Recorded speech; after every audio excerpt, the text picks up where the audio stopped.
Beta distribution.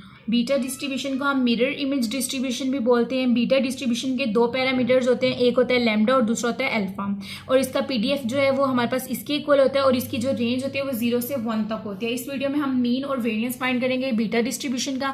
हमें पता है कि हमारे पास मोमेंट अबाउट ओरिजिन जो होता है वो बाय डेफिनेशन इसके इक्वल होता है। जब हम इंटीग्रल इसमें इन्वॉल्व करते हैं तो इंटीग्रल भी लिखते हैं और यहाँ पर dx लिखते हैं। इंटीग्रल में वो हमारे पास लिमिट आती है जो इस डिस्ट्रीब्यूशन की होती है, तो इस डिस्ट्रीब्यूशन के 0 से 1 तक वो लिख देंगे। यहाँ पर एक्सआर आ जाएगा और यहाँ पर इसकी फंक्शन आ जाएगा। इसका फंक्शन हमारे पास क्या है, ये है, तो इसकी जगह हम क्या करेंगे, सिंपली इसको रिप्लेस कर देंगे। ठीक है, पूरा फंक्शन बाकी ये वैल्यूज ऐसे ही आने देंगे। ये अब एज अ कांस्टेंट है तो ये बाहर आ जाएगा, बाकी इंटीग्रल इस पे अप्लाई होगा। यहाँ पर देखेंगे ये हमारे पास बेसिस जो है वो सेम है, तो क्या हो जाएगी, पावर हमारे पास ऐड हो जाएगी। पावर ऐड करेंगे तो वो हमारे पास ये टर्म आ जाएगी। ठीक है, r प्लस एल्फा, और यहाँ से ये पूरी टर्म ऐसे आ जाएगी। अब यहाँ पे हम क्या करेंगे कि खुद ही से एक 1 ऐड करेंगे और एक सब्ट्रैक्ट करेंगे, और यहाँ पर भी एक 1 ऐड करेंगे, एक सब्ट्रैक्ट करेंगे, तो ये टर्म बन जाएगी। अब हमारे पास एक रूल होता है, वो हमारे पास ये होता है कि जब हमारे पास इस तरीके से 0 से 1 तक लिमिट आ रही हो और हमारे पास ये टर्म ऐसे हो रही हो, तो हम क्या करते हैं कि हम सिंपली उसको, ये देखें, सिंपली क्या कहते हैं कि जब इस तरह हो तो यहाँ पर खाली n आ जाएगा और यहाँ पर खाली m आ जाएगा और -1 नहीं लिखा जाएगा। इसी तरह यहाँ पर -1 नहीं लिखा जाएगा, बाकी ये पूरी टर्म जो है वो बीटा में ऐसे आ जाएगी, और यहाँ पर भी -1 नहीं लिखा जाएगा, ये पूरी टर्म ऐसे ही आ जाएगी। और जब इस तरह से हमारे पास बीटा की टर्म में ये 2 होती हैं, जैसे फॉर एग्जाम्पल mn होता है, तो हम उसको किस तरह से लिखते हैं कि m और फिर फैक्टोरियल n आ जाता है और नीचे m प्लस n आ जाता है फैक्टोरियल में। तो क्या करेंगे, ये एज अ पूरा m होगा, ये n होगा, और इसी तरह बाद में इसको ऐड कर लेंगे। देखें, उसको कंपेयर करते हुए हमने इस तरह से फैक्टोरियल रूट में लिख दिया। अब ये हमारे पास टर्म आ गई, ये देखें, इसको हमने इस तरह किया था। ठीक है, इस टर्म में, तो इस तरह जो हमारे पास ये नीचे वाला बीटा है, हम इसको भी इस तरह करेंगे, लेकिन ये नीचे 1 और 1/2 इस तरह लिखा हुआ है, तो ये जब ऊपर आएगा तो ये क्या हो जाएगा, इस तरह अल्टरनेटिव हो जाएगा, इनकी ये वाली टर्म ऊपर आ जाएगी, ये टर्म नीचे आ जाएगी। ये देखें कि नीचे वाली टर्म ऊपर आ गई, ऊपर वाली टर्म नीचे आ गई। अब ये पूरा फंक्शन हमारे पास ये बन गया।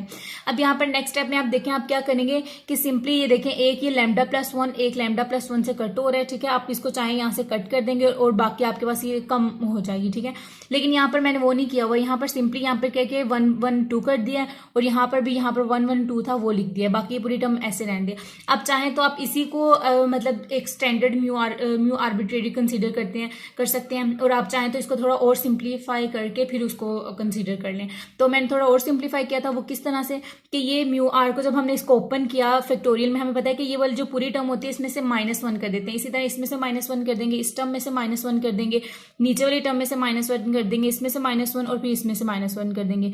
ये टर्म और ये टर्म सेम थी तो वो कट आउट होगी, बाकी रिमेनिंग मेरे पास ये और ये रहेगी। देखें, 2 में से 1 किया तो 1 आ गया, और यहाँ पर भी देखें 1 और 1 कट हो जाएगा, तो यहाँ पर खाली ये आ जाएगा, और यहाँ पर अल्फा खाली 1 आ जाएगा, और ये वाली पूरी टर्म ऐसे लिख दी जाएगी। ठीक है, तो मैंने इसको एक म्यू आर जो है वो कंसीडर कर लिया। अब यहाँ पर अगर हमने मोमेंट अबाउट ओरिजिन फाइंड करना है तो हम क्या करेंगे, आर की जगह हम रिप्लेस करते जाएंगे 1 2 3 और जितने हमें चाहिए वो, लेकिन हम लोगों ने सिर्फ मीन और वेरिएंस फाइंड करना है, इसलिए हमें म्यू1 और म्यू2 की जरूरत पड़ेगी। तो म्यू1, जब यहाँ पर आर की जगह 1 रिप्लेस किया है मीन के लिए, तो क्या हो गया कि जहां जहां आर था वहां 1 आ गया। ठीक है, जब जहां जहां आर था वहां 1 आया तो हमारे पास ये टर्म बन गई। इसको थोड़ा सा सोल्व करेंगे, वो किस तरह से, पूरी टर्म ऐसे ही रहने दी। ठीक है, और यहाँ पर इसको जब ओपन करेंगे फैक्टोरियल में, तो हमारे पास होता है ना जैसे n और फिर n-1 फैक्टोरियल कर देते हैं, इसी तरह अगर ये पूरी टर्म n है तो इसमें से -1 करेंगे तो वो फिर 1 माइनस हो जाएगा, तो ये फिर अल्फा फैक्टोरियल आ जाएगा, और नीचे वाली जो टर्म है वो हमने ऐसे ही रहने दी, ये अल्फा फैक्टोरियल इस अल्फा से कट हो जाएगा, बाकी हमारे पास ये वाली टर्म आ जाएगी, ये और ये वाली। ठीक है, अब मजीद हम चाहें तो हम इसको भी सिंपल कर सकते हैं, इसका भी फैक्टोरियल ओपन करेंगे एक टर्म तक, तो वो हमारे पास ये आ जाएगी, ये और इससे इसके साथ कट हो जाएगी, तो हमारे पास रिमेनिंग ये रह जाएगा जो कि हमारे पास मीन होगा। इस तरह वेरिएंस के लिए भी हमें ये काम करना पड़ेगा। वेरिएंस के लिए भी करेंगे तो जहां जहां हमारे पास आर था वहां हम जहां जहां हमारे पास आर था वहां हमने 2 पुट किया, सिर्फ अभी हम ये वाला फाइंड कर रहे हैं। ठीक है, वेरिएंस नहीं फाइंड कर रहे हैं, अभी सिर्फ मोमेंट अबाउट ओरिजिन 2 फाइंड कर रहे हैं। तो जहां जहां आर था वहां 2 रिप्लेस कर दिया, तो हमारे पास ये टर्म आ जाएगी। यहाँ पर देखें, ये पूरी टर्म वैसे आ गई, और यहाँ पर भी देखें जब हमने किया तो वो हमारे पास ऐसे आ गया। ठीक है, उसकी वैल्यू में ये देखिए वैसे तो डायरेक्ट कर दिया कि 2 और ये वाला जो 1 हो जाएगा वो 3 हो जाएगा और यहाँ पर भी, ठीक है। तो इस तरह करेंगे तो जब इसको ओपन करेंगे तो वो हमारे पास क्या आ जाएगा, इस पूरी टर्म को तो ऐसे रहने दिए, इसको ओपन किया तो म्यू अल्फा प्लस 2 आ गया, फिर सेकंड पे अल्फा प्लस 1 और फिर alpha factorial n series open किया, वो हमारे पास ये आ जाएगी।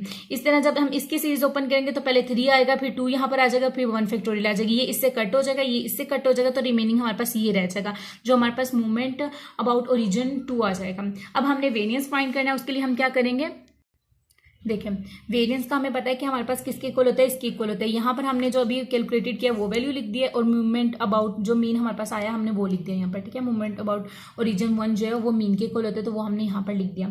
अब इसमें से हम क्या करेंगे, कॉमन ले लेंगे अल्फा प्लस 1 और यहाँ पर अल्फा प्लस ये वाली जो टर्म आ जाएगी ये कॉमन आ जाएगी। जब यहाँ पर कॉमन लिया तो यहाँ पर देखें कि ये वाली टर्म रिमेनिंग रहेगी और यहाँ से ये वाली टर्म रिमेनिंग रहेगी, और यहाँ से एक टर्म तो यहाँ पर कॉमन आ गई, यहाँ से भी एक टर्म कॉमन आ गई, तो रिमेनिंग 1 1 रह गया।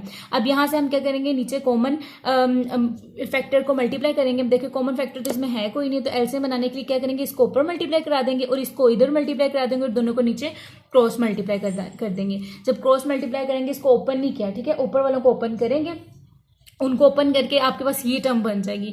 ये टर्म बनने के बाद यहाँ से कटिंग हो जाएंगी ये सारी वैल्यूज, ठीक है। इसको आप इसके साथ मल्टीप्लाई करोगे, इसके साथ, फिर इसको इसके साथ, फिर इसको इसके साथ, ये सारी आपने सिंपली कैलकुलेशन करनी है। जब कट आउट हो जाएंगे तो आपके पास रिमेनिंग ये रह जाएंगे जो कि मजीद सिंप्लीफाई होगा। और यहाँ से देखें ये और ये टर्म सेम है, तो इनकी पावर क्या हो जाएगी, ऐड हो जाएगी, जो कि 2 हो जाएगी। बाकी ये हमारे पास ऐसे ही आ जाएगा। और यहाँ पर ये वाली 2 लैम्डा में से 1 लैम्डा माइनस कर दिया तो हमारे पास क्या आ गया, लैम्डा, और 4 में से 3 माइनस कर दिया तो आ जाएगा +1, ठीक है। वो हमने यहाँ पर लिख दिया और यहाँ पर ये टर्म वैसे ही आ गई और ये हमारे पास वेरिएंस हो जाएगा। Thank you.